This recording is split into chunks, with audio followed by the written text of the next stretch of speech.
আসছি ভূগোলের তৃতীয় চ্যাপ্টার বিষয়ে ক্লাস 8-এর ভিডিও এটি, এবং অতি সংক্ষেপে আমি সারার চেষ্টা করব যাতে তোমরা খুব চট করে দেখে নিতে পারো যে শিলা এই অধ্যায়টিতে কি কি বলা হয়েছে, ইম্পর্টেন্ট কি কি আছে। ভিডিও দেখতে থাকো, খুব ইম্পর্টেন্ট ভিডিও। এবং মুখ্য প্রশ্নগুলো, প্রধান প্রশ্নগুলো আমি বলে দেবো যে কি কি হয়। এবং এখানে দেখো পৃথিবীর যে শক্ত আবরণে রয়েছে, শক্ত আবরণ মানে দেখো ছবিতেও দেখতে পাওয়া যাচ্ছে যে ভূপৃষ্ঠের উপরিভাগে যে আমরা মাটি ছাড়া যে পদার্থগুলো পাই সেগুলোই হচ্ছে শিলা।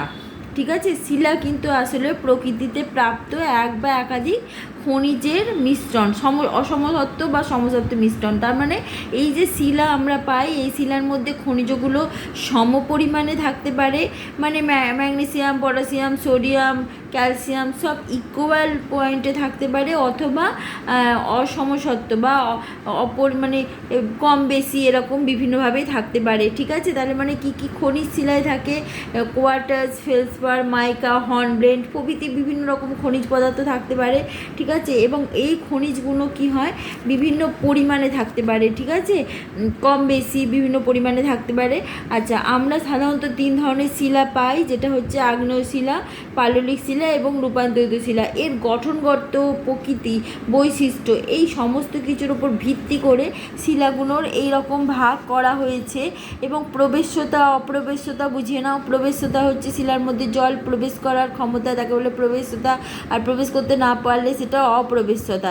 ঠিক আছে, সচ্ছিদ্রতা থাকলে শিলার মধ্যে জল প্রবেশ করতে পারবে, সচ্ছিদ্রতা না থাকলে প্রবেশ্যতা কমে যাবে। ঠিক আছে, আচ্ছা এখানে আসো। আগ্নেয় শিলা হচ্ছে পৃথিবীর প্রথম, যখন পৃথিবী উত্তপ্ত, পৃথিবী ধীরে ধীরে ঠান্ডা হয়ে যে শিলা তৈরি হয়েছে সেই শিলার নাম হচ্ছে আগ্নেয় শিলা। একে প্রাথমিক শিলাও বলে। এই শিলা বিভিন্ন খনিজ দিয়ে তৈরি, যেমন সিলিকন, লোহা, ম্যাগনেসিয়াম, নিকেল, ঠিক আছে, অ্যালুমিনিয়াম প্রভৃতি নানা রকম অনেক কিছু আছে, সেগুলো সব বলা যায়নি। ঠিক আছে, বিভিন্ন ধরনের খনিজ দিয়ে তৈরি হচ্ছে এই আগ্নেয় শিলা। আচ্ছা, আগ্নেয় শিলা 3 রকমভাবে আমরা পৃথিবীতে পাই, যেটা হচ্ছে ভূ অভ্যন্তরে পাই, ভূপৃষ্ঠের উপরে পাই।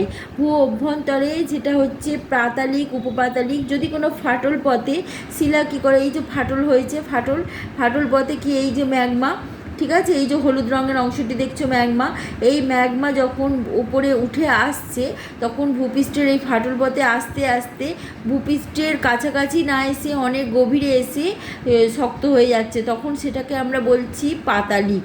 পাতালের সঙ্গে পাতালিকটা মনে রাখবে। সবচেয়ে নিচে আছে পাতালিক, তার উপরে আছে উপপাতালিক। একদম ভূপৃষ্ঠের বাইরে যখন বেরিয়ে আসছে তখন সেটা হয়ে যাচ্ছে নিঃসারী আগ্নেয় শিলা। ঠিক আছে, এই নিঃসারী আগ্নেয় শিলা ভূপৃষ্ঠের উপরিভাগে উঠে আসে। ঠিক আছে, আর যদি ভেতরে থাকে তাকে বলে উদ্ভেদী। তাহলে যদি আমরা ভূ অভ্যন্তরে পাই সেটা উদ্ভেদী, আর বাইরে বেরিয়ে এলে সেটা নিঃসারী। উদ্ভেদী হচ্ছে 2 প্রকার, পাতালিক এবং উপপাতালিক। অনেক তলায় থাকলে পাতালিক, উপরে থাকলে উপপাতালিক। কিন্তু দুটোই, পাতালিক উপপাতালিক দুটোই ভূপৃষ্ঠের ভেতরে থাকে, আর বাইরে থাকে নিঃসারী। এবং এগুলোর যেগুলো হচ্ছে উদাহরণগুলো অবশ্যই মনে রাখতে হবে।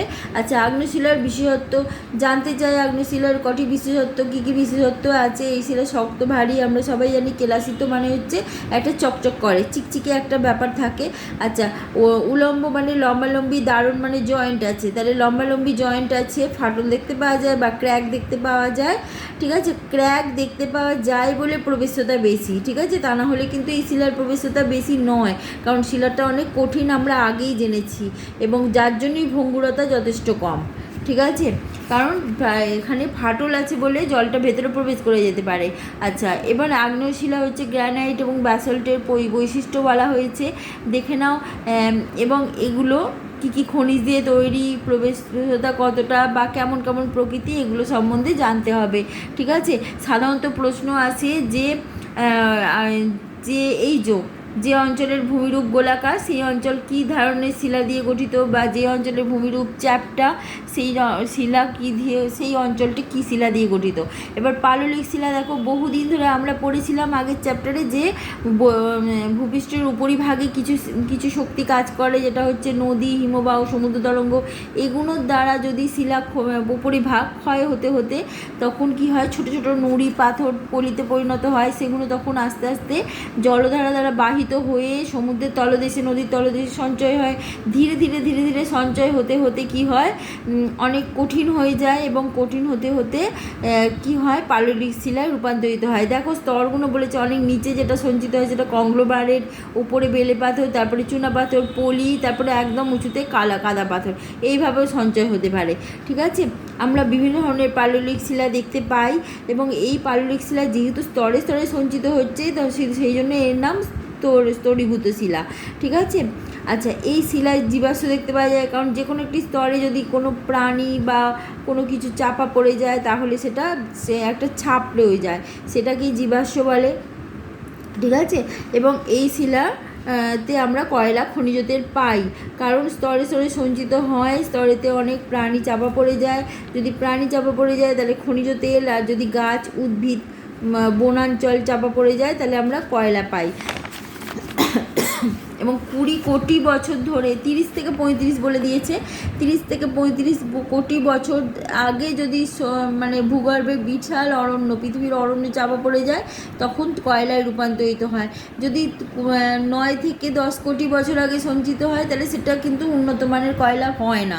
ঠিক আছে, এবং প্রায় 7 থেকে 10 কোটি বছর আগে পাললিক শিলা নানা ধরনের উদ্ভিদ প্রাণী চাপা পড়ে যায় এবং এই ধরনের শিলায় খনিজ তেল, গ্যাস, ওই জন্য আমরা আরব সাগরের উপকূলে আমরা দেখি যে বোম্বে হাই আছে, সেখানে খনিজ তেল উৎপন্ন হয়।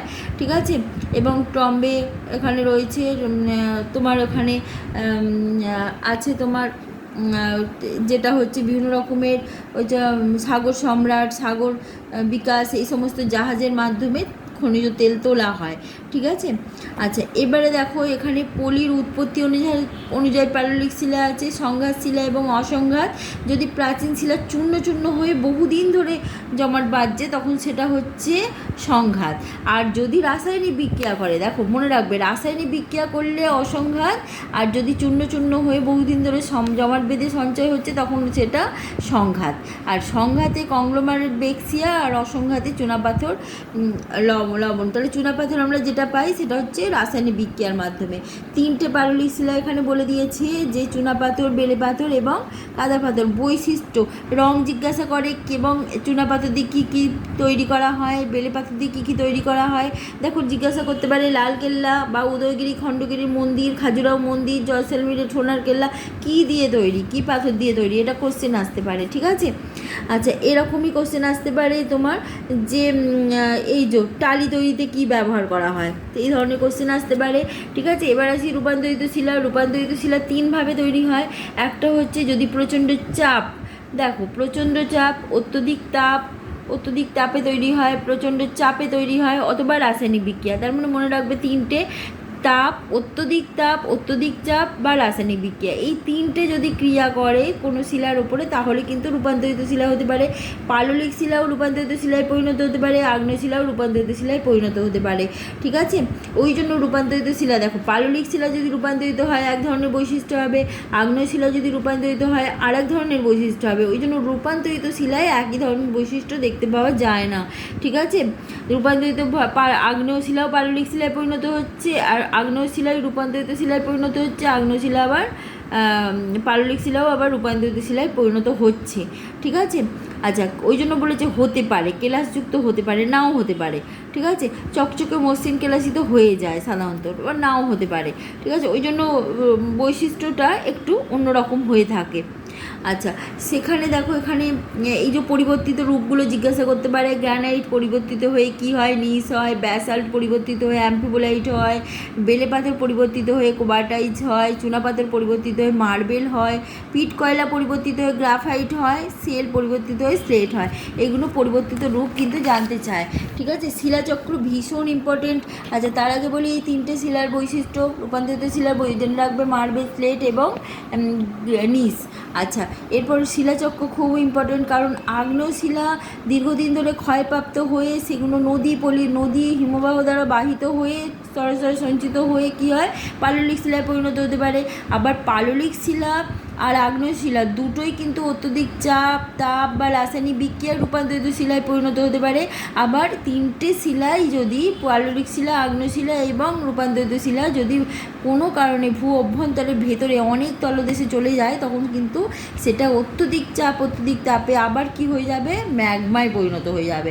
সেই ম্যাগমা আবার কিন্তু ফাটল পথে উঠে আসবে, উঠে এসে কখনো ভূপৃষ্ঠের অভ্যন্তরে আর কখনো ভূপৃষ্ঠের বাইরে এসে সঞ্চিত হবে। তখন সেটা কখনো উদ্ভেদী, যদি ভূপৃষ্ঠের অভ্যন্তরে হয়, বাইরে এলে নিঃসারী আগ্নেয় শিলায় পরিণত হবে।